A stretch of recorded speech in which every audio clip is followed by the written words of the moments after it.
Welcome back to the Code 1098 True Crime Podcast. Thanks for tuning in. This week's case takes us to Cleveland, Ohio.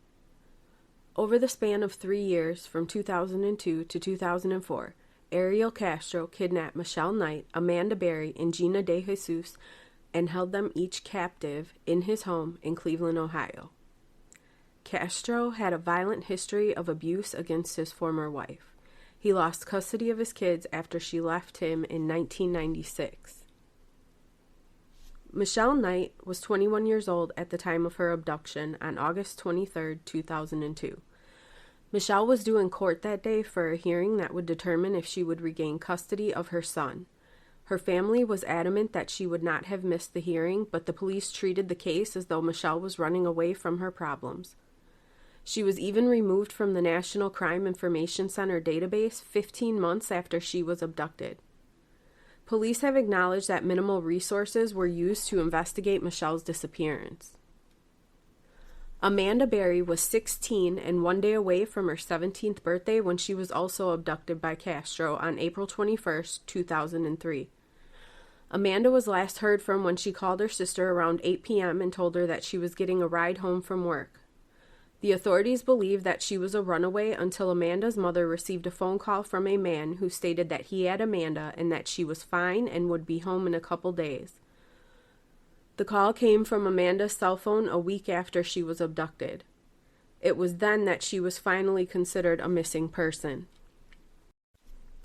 Gina DeJesus was 14 years old when she was abducted on April 2, 2004.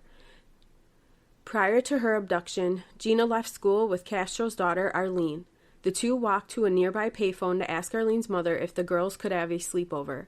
Her mother tells them no, and the girls go their separate ways home. Gina was walking home when Ariel Castro pulls up and says he will take her home. Being that he was her friend's father, she willingly got in the vehicle. No Amber Alert was ever issued. A year goes by and the FBI releases a composite sketch and description of a potential male suspect.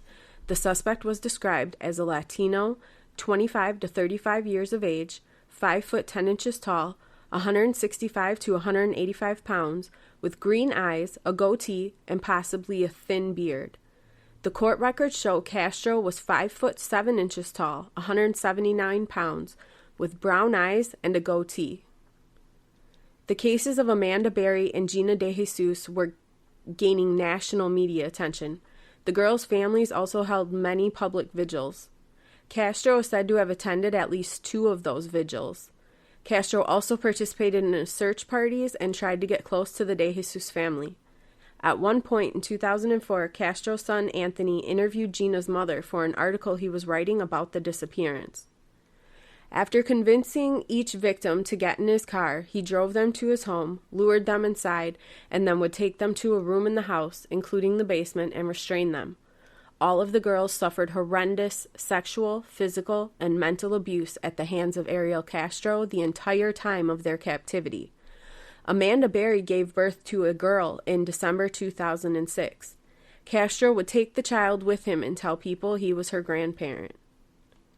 11 years go by for Michelle, 10 years for Amanda, and 9 years for Gina, when Amanda Berry manages to escape with her 6-year-old daughter with the assistance of neighbors.